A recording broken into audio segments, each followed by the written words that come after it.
Welcome, everybody, to the It's Never Too Late show. I'm Suzanne Oshima, and I'm a life and love transformational coach at Your Next Amazing Story.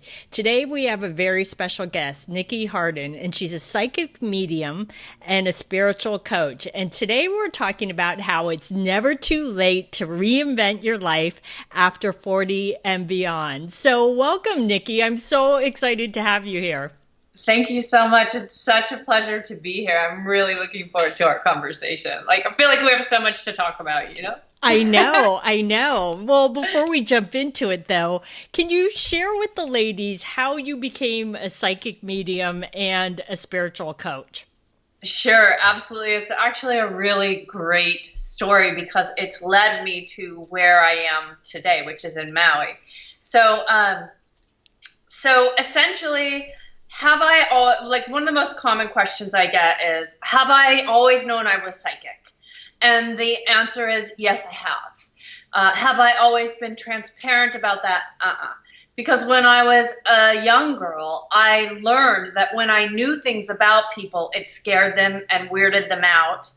And that, you always want to be accepted and loved and all of these things. But so I kind of kept it within myself. Right.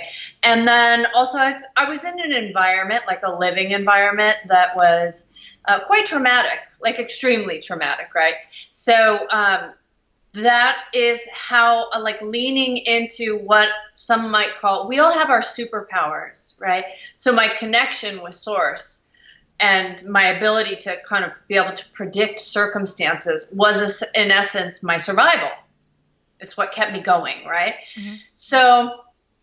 So fast forward all these years, I'd been living in India when I was 30, and that was when my psychic abilities and manifestation abilities really went through the charts.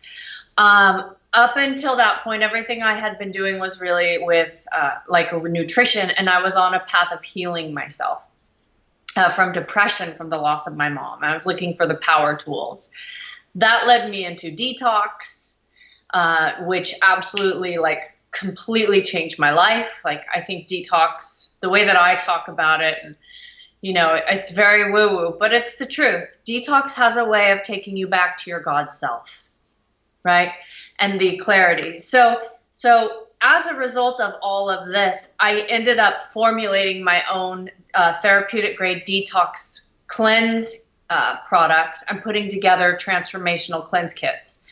And that was how I kind of started my, to the public eye, entrepreneurial endeavors, right? Mm-hmm. And all the while in that, I was, I'm always 10 years ahead of where I will be. So I started, I enrolled and I got my master's in spiritual psychology, because I had all this stuff that came up for me as a solo entrepreneur with no training and essentially no mentors and no support, right?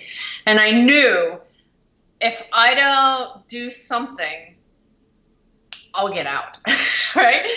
I'll just bail. This is so much pressure.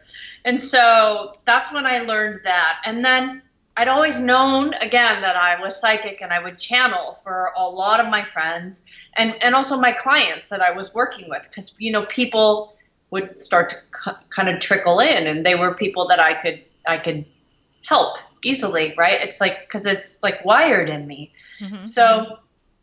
So fast forward all these years, it's June 2018, and I have the ideal perfect life. I'm living in Santa Monica. I have my own company. I can do whatever I want. I have an office in Malibu across the street from Nobu and the beautiful beach and friends. And I just was really unhappy because I wasn't living my truth, right? And my truth was that I may have the gift of being able to support people in their detox and their nutrition, but ultimately, it's my connection with spirit and my ability to support people in cultivating that to live their purpose that is really my purpose. So I enrolled in Lisa Williams' Advanced Psychic Mediumship Certification Program. And it was months long. And at the end, we were, we had to go for like a 5-day boot camp. And on the second day, after the boot camp, I had planned to move to Oahu because I was going to open healing centers where people could come and learn the tools and do the detox and, you know, connect with spirit and all of these things. And second day, I'll never forget it. I'm in Lilydale, New York. I am on my meditation cushion because I do TM twice a day. So I'm meditating, and out of nowhere, I get a direct command from God, and it goes, Maui. And I went, and it was so loud and powerful, it knocked me off my cushion. So I went, oh, okay. Like I literally went like that. And I walked in, and Lisa Williams, the teacher, you know, I wasn't even in conversation with her. She turned around and she goes, you moving to Maui? No way.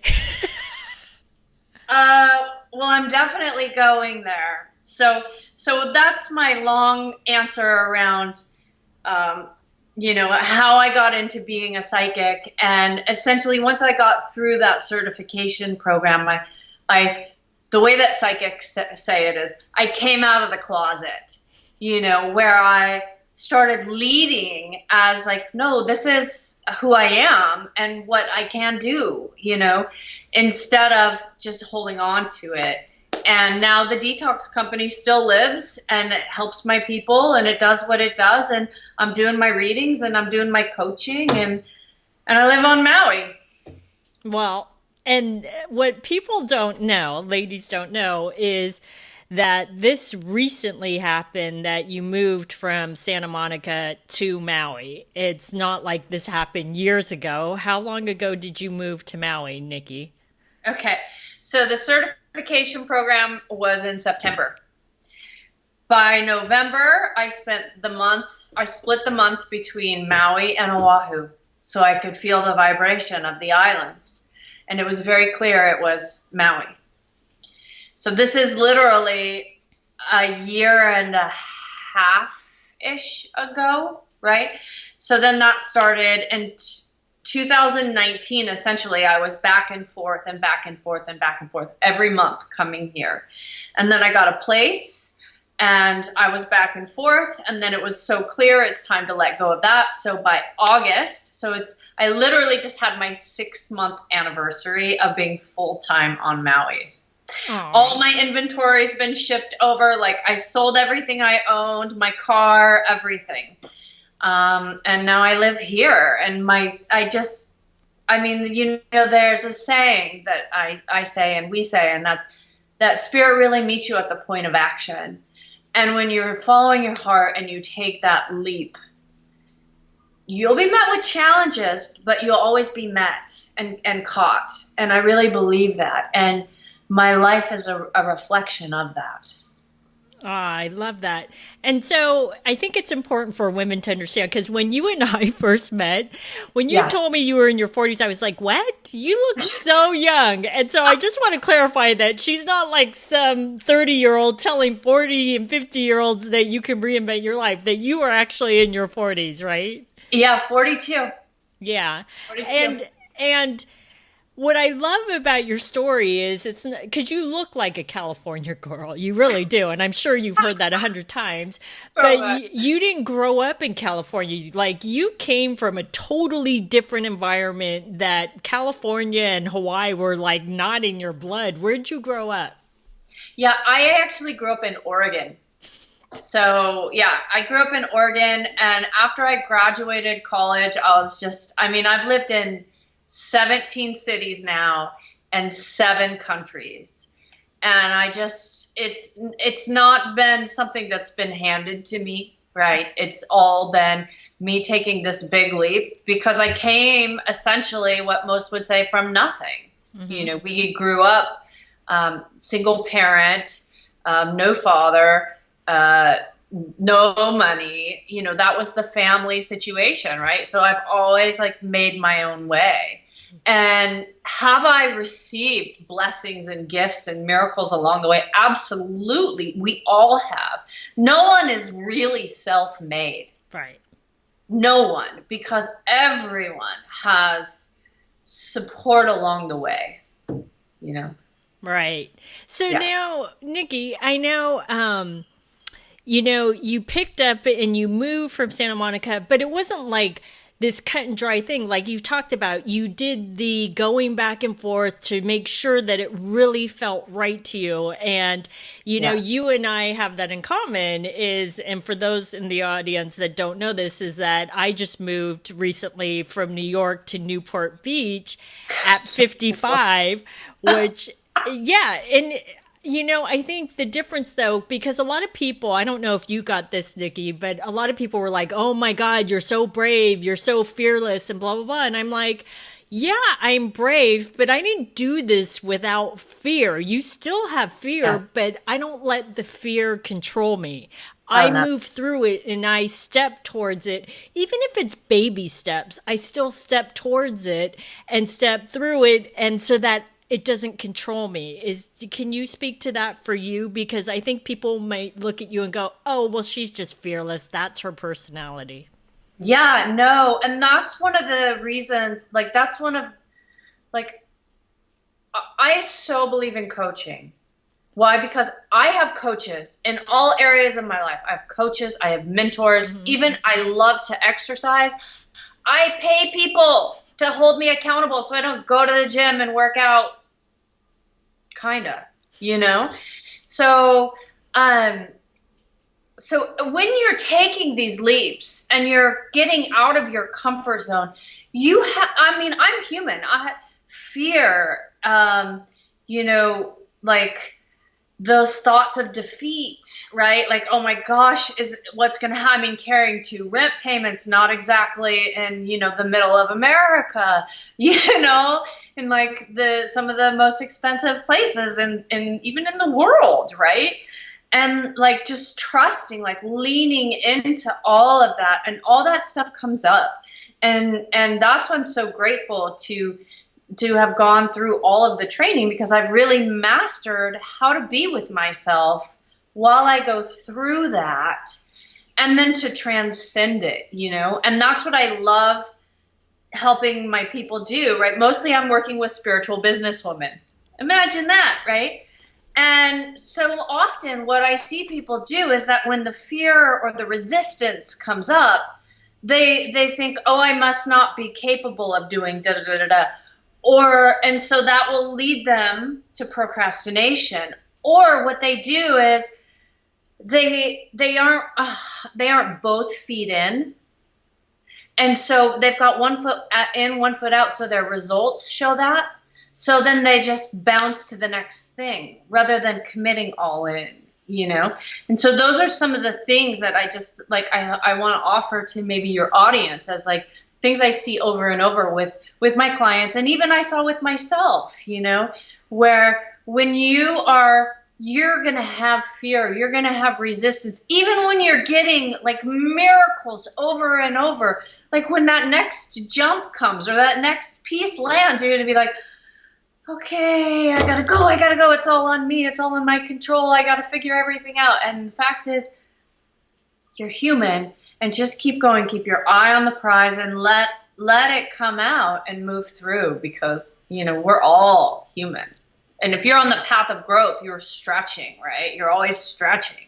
Yeah. And, I also think that sometimes when those obstacles come up, and you're like in that place of, do I move forward or do I pull back? Sometimes I feel like that it's, how bad do you really want it, Suzanne?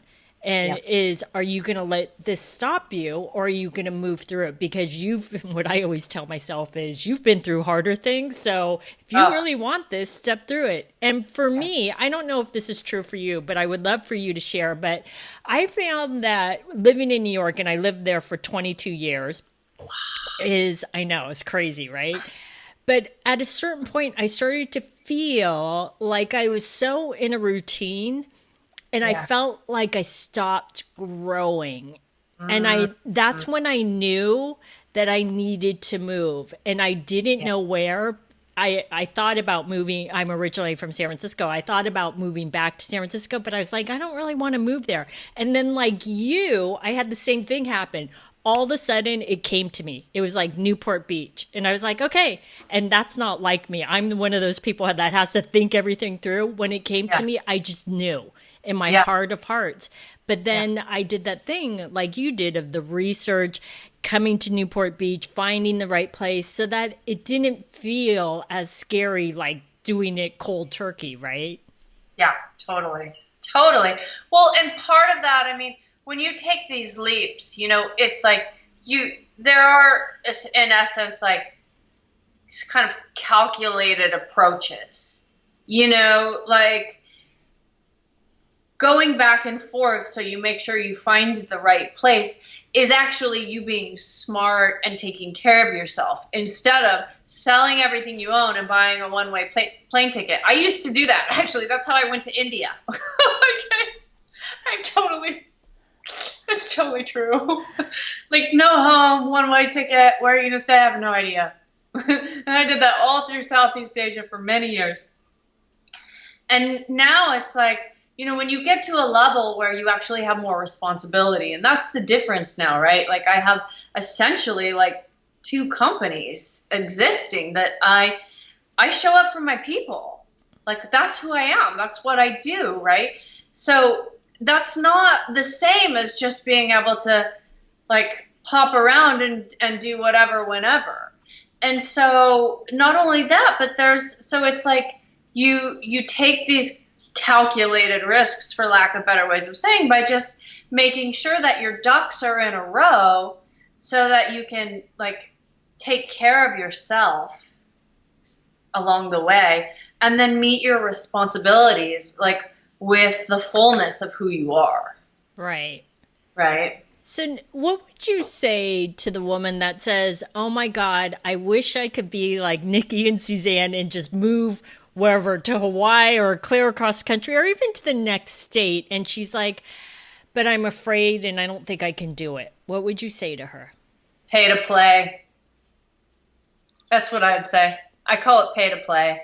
When you want to step out of, and you get this, right, as a coach, right? How many people said, oh, I really want to meet someone? And you say, awesome. Like, how many times you've been out? Like, what do? Do you go out? No, I just come home and watch. I got, the Netflix, right? They don't get out of their comfort zone. Right. You know what I mean? They're in that same routine. And so I am just a big believer, like, if you have a calling in your heart, if you have a desire, you wouldn't have that unless you could do it. Right. You wouldn't have that. Anything you put your mind to, I really believe it. And I don't even just believe it, I know it. That anything you put your mind to, you can create. Now, the timeline of that's another story, right? Right. But, anyone that has a goal or something that they want to create, whether it be a relationship, a business, or whatever, hire a coach who's done what you want and who knows that path and that expertise, and put yourself under that wing. Because when you pay to play, you show up for yourself in a new and better way. Yeah.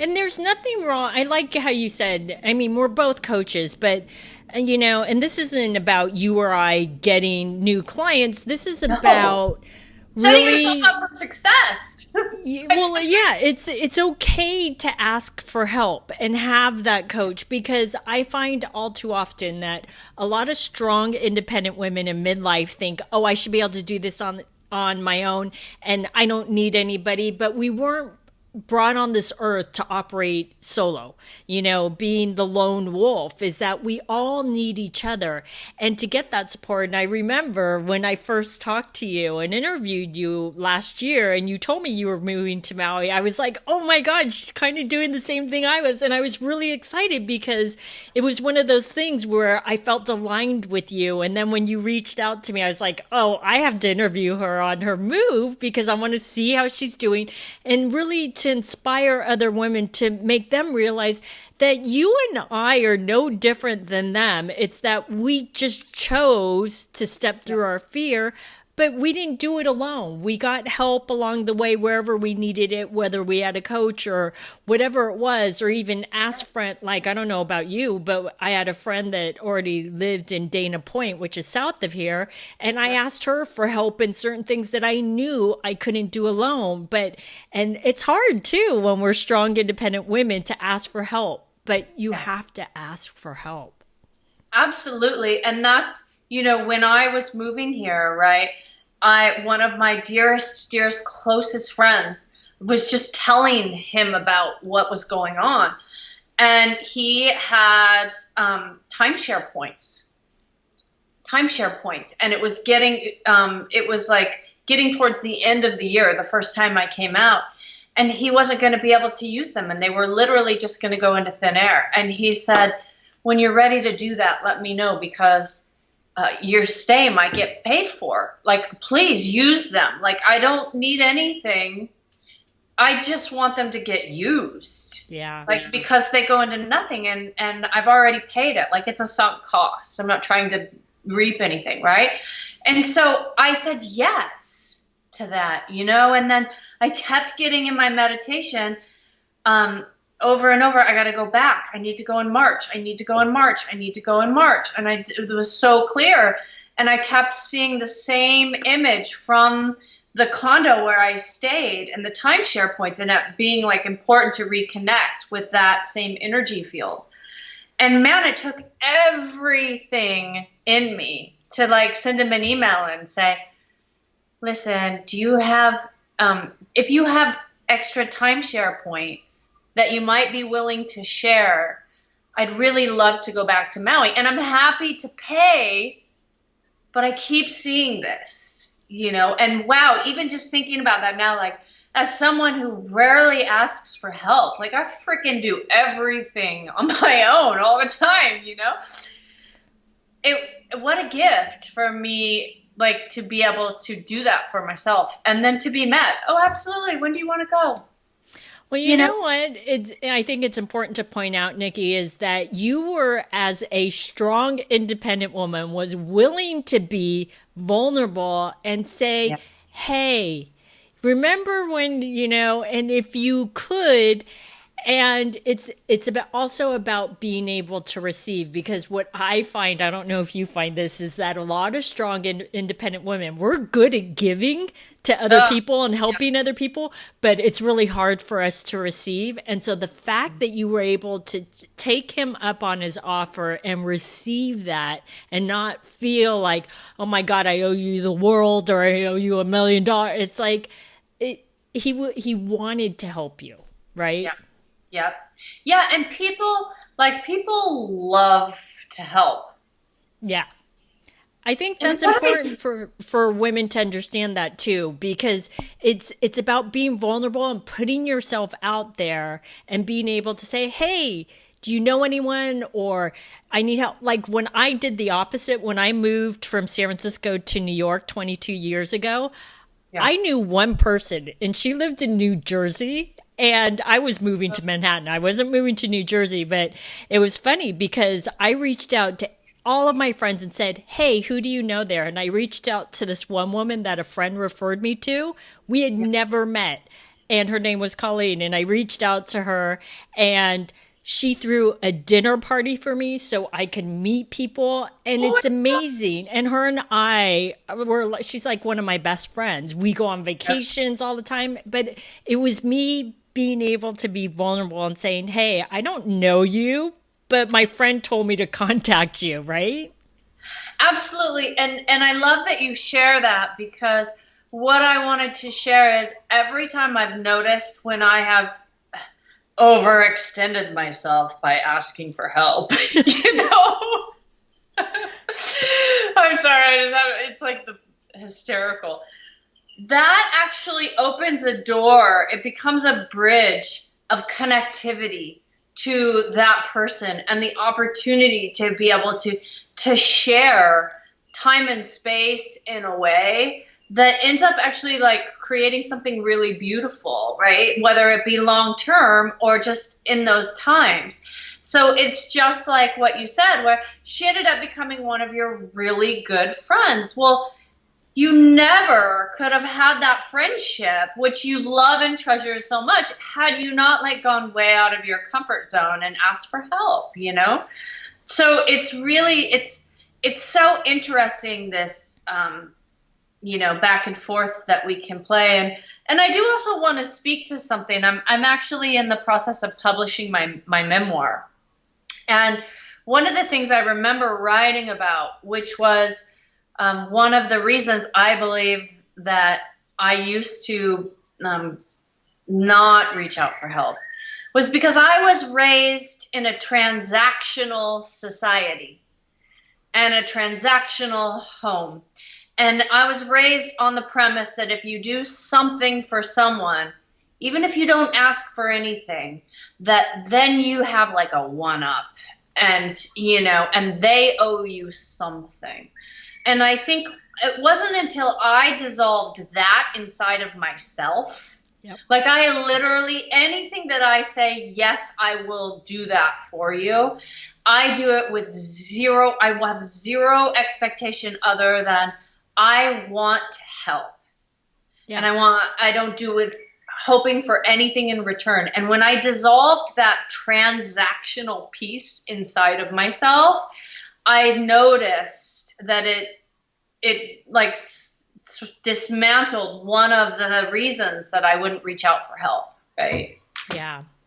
You know, it's funny that you bring that up, because it's the same thing. My mom always told me, you know, you could do it on your own. And so I always had it in my head that I had to do everything on my own and be that strong, independent woman. And I always feared that if I asked for help, it made me look weak or like I couldn't do it. And so for me too, it was dissolving that you're not weak. It's that we all get to help each other, but it's about being able to receive and give. Because just giving and having it be one way, it doesn't make the world go round. It's like a leaky hole, and that just it only ends in exhaustion. Yeah, exactly.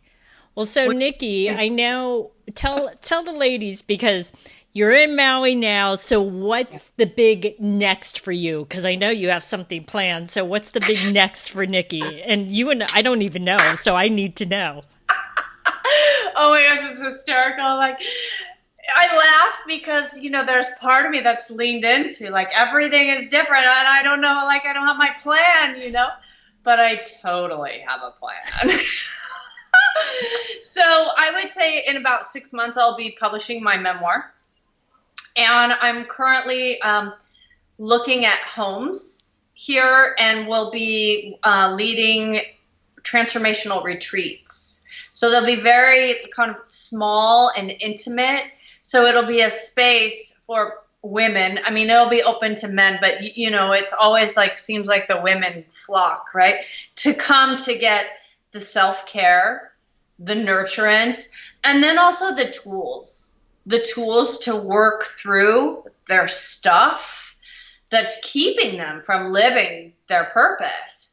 And so much of, you know, what we'll be working on is like mindset tools, daily practices, how to work with upsets, and then also like what's your path, like really connecting to those things. So yeah, I mean, like, I've already got the curriculum for the retreats.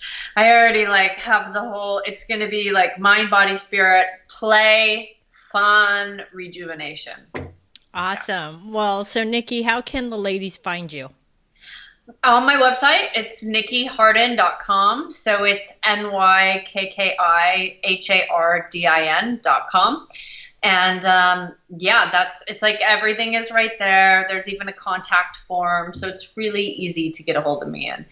And there's also some great freebies there, right? So if there's a healthy eating hacks, which is a really way of like creating balance. It's a way to create balance without changing your lifestyle, right? So just upgrading the habits that you've had now to have a big impact.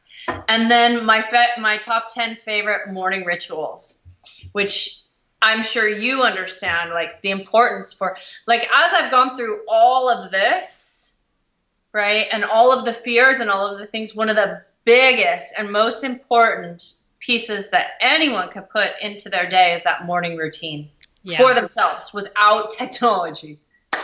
Yes, I second that. That's super, super important. I was never like that. But I would say ever since I went to Greece last year in the summer, once I came back, I started a morning meditation and yoga where I started that right after I rolled out of bed, did not turn on my phone, did not turn on the TV, nothing. And I started my day and I became so much more grounded and connected and less triggered and less afraid. And when the fears would come up, though, I was able to work through them so much faster. So that's awesome. Well, thanks everybody for joining us on the It's Never Too Late show. Our show is available both in audio and video format, which can be found at yournextamazingstory.com.